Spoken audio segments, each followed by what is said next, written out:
Welcome to my channel sir. তো চলুন শুরু করি আজকের ভিডিও দিয়ে। আজকের মার্কেট নিয়ে কিছু মার্কেট আপডেট। তো দেখতেই পাচ্ছেন আপনার সামনে নিফটি 300 পয়েন্ট ডাউন, মানে 1.75% ডাউন। দেন নিফটি ব্যাংক দেখুন, Nifty bank 900 point down. Then Nifty mid cap mid 100 point down. Then Nifty small cap 300 point down. মানে আজ সব সেক্টরই ডাউন, মানে মার্কেট নেগেটিভে ক্লোজ হয়েছে। আর এখানে অ্যাডভান্স ভার্সেস ডিক্লাইন দেখতে পাবেন যে 1800টা শেয়ার এমন ছিল যেটা মাইনাসে ক্লোজ হয়েছে, আর 600টা শেয়ার এমন ছিল যেটা পজিটিভ ক্লোজ হয়েছে, মানে উপরে গিয়ে বন্ধ হয়েছে। তো মার্কেটের অবস্থা এটা দেখে বুঝতেই পারছেন যে মার্কেট আজ নেগেটিভলি রিয়্যাক্ট করেছে। মার্কেটের সেন্টিমেন্ট আজ নেগেটিভ ছিল। আর এখানে আমরা যদি সেক্টোরিয়াল পারফরমেন্স দেখি তাহলে দেখতে পাবেন Nifty Pharma 0.49% down, Nifty metal down ছিল, দেন নিফটি এফএমসিজি ডাউন ছিল, দেন নিফটি রিয়েলিটি ডাউন ছিল, আইটি মিডিয়া অটো সব কিছুই ডাউন ছিল। সব থেকে বেশি ডাউন যেটা ছিল সেটা দেখুন Nifty PSU bank. PSU bank আজ সব থেকে বেশি ডাউন হয়েছে, 3.5% মতো ডাউন হয়েছে। তো আর এটা যে চার্টটা দেখছেন এটা হলো নিফটি 100-এর চার্ট দেখছেন, মানে টপ 100টা কোম্পানি মার্কেট ক্যাপ অনুযায়ী যে আজ যে সব থেকে বেশি উপরে গেছে সে হলো SBI card, then Marico, then Zomato, Asian paint, Bajaj finance, JSW steel, then Pidilite. আমরা একটু পরে চার্ট আর ফান্ডামেন্টাল আর সাথে নিউজও দেখব যে এসবিআই কার্ড অ্যান্ড পিডিলাইটে কি কি নিউজ আছে।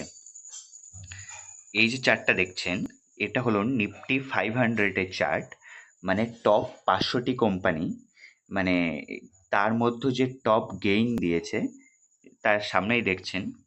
এখানে দেখুন আছে ফ্লোরোকেমিক্যাল আছে, দেন এসবিআই কার্ড আছে এখানে, দেন দেখুন সুমিটোমো কেমিক্যাল আছে, এনএইচ আছে।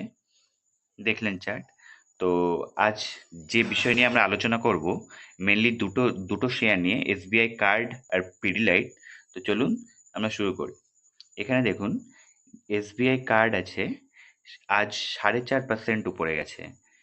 তার কারণ একটা নিউজ, সেই নিউজটি আপনাদের সামনে দেখুন। আরবিআই বলেছে যে রুপে কার্ডকে যে ফরেক্স ট্রানজ্যাকশন হয় সেটার জন্য ইউজ করবে, সেটার জন্য ট্রাই করছে যে মানুষ যাতে যে ফরেক্স ট্রানজ্যাকশন হয় সেটার জন্য যে রুপে কার্ড ইউজ করবে মানুষ, সেটার জন্য ট্রাই করছে। এবার দেখুন যে ফরেক্স ট্রানজ্যাকশনটা কি। ধরুন এক্সাম্পল দিয়ে বলি, ধরুন ইন্ডিয়া আছে, ইন্ডিয়াতে আমরা ইউজ করি কি টাকা, মানে সিম্পলি রুপি ইউজ করি। আর আমেরিকাতে কি ইউজ করা হয়, আমেরিকাতে ডলার ইউজ করা হয়, ডলারের ট্রানজাকশন করা হয়, মানে কোনো জিনিস কিনলে ডলারের দেয়া হয়। এবার এখানে দেখলে আমরা দেখতে পাবো যে কোনো মানুষ যদি, এটা ইন্ডিয়া, এটা আমেরিকা, ধরুন কোনো মানুষ যদি ইন্ডিয়া থেকে আমেরিকাতে যায় তাহলে তো সে নিশ্চয়ই বলবে না যে 100 টাকা নিন, তাহলে সে বলবে যে $1 নিন, $2 নিন। আর কোনো মানুষ যদি আমেরিকা থেকে ইন্ডিয়াতে আসে সে নিশ্চয়ই তো তাকে $1 দিলে হবে না, তাকে 100 টাকা দেয়া লাগবে বা 200 টাকা দিতে হবে। তো এই যে ট্রানজাকশনটা করা হয়, এই যে ট্রানজাকশন হয় এটাকে বলা হয় ফরেক্স ট্রানজাকশন। এবার এই যে ট্রানজাকশনগুলো আছে এগুলো মেনলি অনেক পোর্টে থাকে, মানে অনেক বন্দরে থাকে, দেন অনেক হোটেলে থাকে, দেন অনেক ব্যাংকেও থাকে। কিন্তু এই যে এক্সচেঞ্জ করা হয় কারেন্সি, মানে টাকা থেকে ডলারে, ডলার থেকে টাকাতে, এই প্রসেসটা অনেকটা লেন্দি, আর সাথে ব্যাংকের চার্জও থাকে। তো এটা যদি ইউপিআই কার্ড দিয়েই হয়ে যায়, এটা দেখুন, এটা যদি ইউপিআই কার্ড দিয়েই হয়ে যায় তাহলে তো মানুষ নিশ্চয়ই আরো ইউপিআই কার্ড আরো বেশি ইউজ করবে, না? রুপে কার্ড, মানে সরি, রুপে কার্ড দিয়ে যদি এই ট্রানজ্যাকশনটা হয়ে যায় তাহলে তো রুপে কার্ড মানুষ বেশি ইউজ করবে। তো এটার জন্য reserve bank of India try করছে যাতে এটা রুপে কার্ড দিয়েই হয়ে যায়। সেই জন্য এটা নিশ্চয়ই কোম্পানি এবার যদি রুপে কার্ড ইউজ করে তাহলে তো কোম্পানির, বেশি কার্ড ইউজ করলে কোম্পানির প্রফিটও বাড়বে, সেই জন্য একটা কোম্পানির পক্ষে খুব ভালো নিউজ। আর এখানে দেখুন যে কোম্পানি কি বিজনেস করে। কোম্পানি তৈরি হয়েছিল 1998 সালে। স্টেট ব্যাংক আর জেই ক্যাপিটাল দিয়ে এটা তৈরি হয়েছিল। আর দেখুন কোম্পানি যে ক্রেডিট কার্ড ইন্ডিয়াতে চলে সেটা এসবিআই যে আছে, এসবিআই কার্ড মানে কোম্পানি সেই কার্ড ইস্যু করে। আর সাথে ইন্স্যুরেন্স সার্ভিসও আছে এসবিআই এর। আর এখানে আসলে আমরা দেখতে পাবো কোম্পানির P30। এখানে দেখো কোম্পানির P30। আর দেন কোম্পানির ফান্ডামেন্টালে আসলে আমরা দেখব কোম্পানির ফান্ডামেন্টাল। দেখো কোম্পানির রেভিনিউ কন্টিনিউয়াসলি উপরে যাচ্ছে, 10,500 কোটি, দেন 13,500, দেন 17,000 কোটি। আর কোম্পানির প্রফিট দেখলে দেখবে কন্টিনিউয়াসলি ইয়ারলি কোম্পানির প্রফিটও বাড়ছে, 1,600, দেন 2,200, দেন 2,400। কন্টিনিউয়াসলি কোম্পানির প্রফিটও উপরে যাচ্ছে। আর দেন কোম্পানির চার্ট যদি আমরা দেখি, কোম্পানির চার্টের দিকে যদি আমরা দেখি, কোম্পানি এখন অল টাইম হাই থেকে, এখানে দেখো এই দেখো কোম্পানি যে অল টাইম হাই ছিল সেখান থেকে কোম্পানি এখন 30% ডাউন আছে।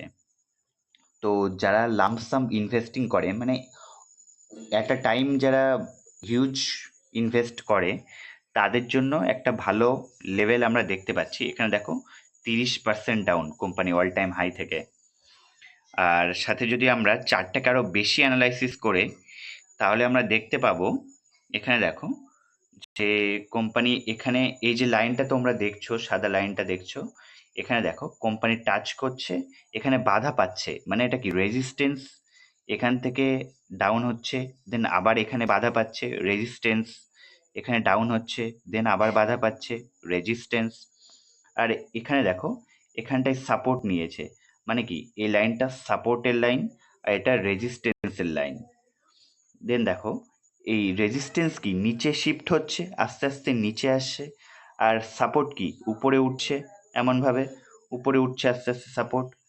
তো এই যে চার্ট প্যাটার্নটা দেখছো এখানে দুটোই হতে পারে, হয় কোম্পানির শেয়ার এখান থেকে ডাউনে আসবে, না হয় কোম্পানির শেয়ার এখান থেকে উপরে যাবে।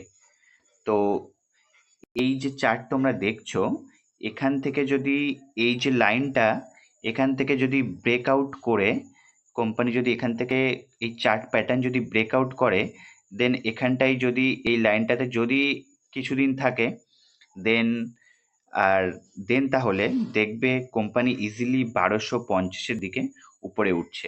এমনভাবে না হয়, মানে এমনভাবে করতে করতে উপরে উঠছে। তো যারা লামসাম ইনভেস্টিং করবে তাদের জন্য একটা নিশ্চয়ই ভালো কোম্পানি। আর সাথে এটাও তোমাদের দেখিয়ে দিই যে কোম্পানির ফিউচার গ্রোথ কত হতে পারে। দেখো এটা হচ্ছে যত মানুষ ক্রেডিট কার্ড ইউজ করে তার একটা মোটামুটি এস্টিমেট। দেখো আমেরিকাতে কত ইউজ করে, 66 জনে, 100 জনে 66 জন কার্ড ইউজ করে ক্রেডিট কার্ড। জাপানে সেটা দেখো 70 জন। ক্যানাডাতে দেখো 82 জন, 100 জনে 82 জন কার্ড ইউজ করে। আর সেখানে ইন্ডিয়াতে দেখো মাত্র 5 জন ইউজ করে কার্ড 100 জনে। মানে এই গ্রোথটা বুঝতে পারছো কত, এখনো কত গ্রোথ বাকি আছে। তাহলে নিশ্চয়ই এর ফিউচার বিজনেসে এখন যেমন আছে, সাথে বিজনেসের ফিউচারটা এটা দেখলে তোমরা বুঝতে পারবে যে এখনো কত গুণ বাকি আছে। মানে 100 জনে মাত্র 5 জন ইউজ করছে ইন্ডিয়াতে, মানে বুঝতে পারছো কত গ্রোথ বাকি এখনো হিউজ। তো চলো দেন আমরা সেকেন্ড কোম্পানি দেখে নিই। Second company Pidilite industry. তো প্রথমে কি নিউজ আছে দেখি, তারপরে ফান্ডামেন্টাল সাথে টেকনিক্যালও দেখবো। দেখো কোম্পানি কোলাবোরেট করেছে, কোম্পানি অ্যাগ্রিমেন্ট করেছে কি কোলটেক গ্রুপের সাথে অ্যাগ্রিমেন্ট করেছে।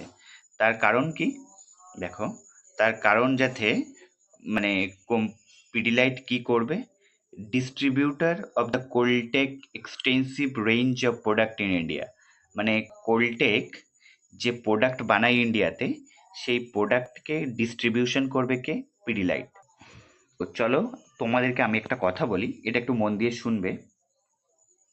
দেখো কোনো বড় কোম্পানিতে যেসব কোম্পানি ফান্ডামেন্টালি স্ট্রং সেই সব কোম্পানিতে, আর সাথে বড়ও হয়েছে, আর সাথে এমন কোম্পানিতে ইনভেস্ট করার অনেকগুলো তো আমাদের প্রফিট আছেই। তার মধ্যে মেনলি দেখো যদি কোনো ছোট কোম্পানি, সাপোজ মার্কেটে এসে বিজনেস করে, যেমন এখানটায় ধরো আমি এক্সাম্পল দিলাম পিডিলাইট, কি কি বানায়, অ্যাডিসিভ বানায়। দেন পিডিলাইট যদি যে অ্যাডিসিভ বানায়, যদি নেক্সট 1 থেকে 2 বছর পরে অন্য কোনো একটা কোম্পানি আসলো, সে সেই অ্যাডিসিভ বানাতে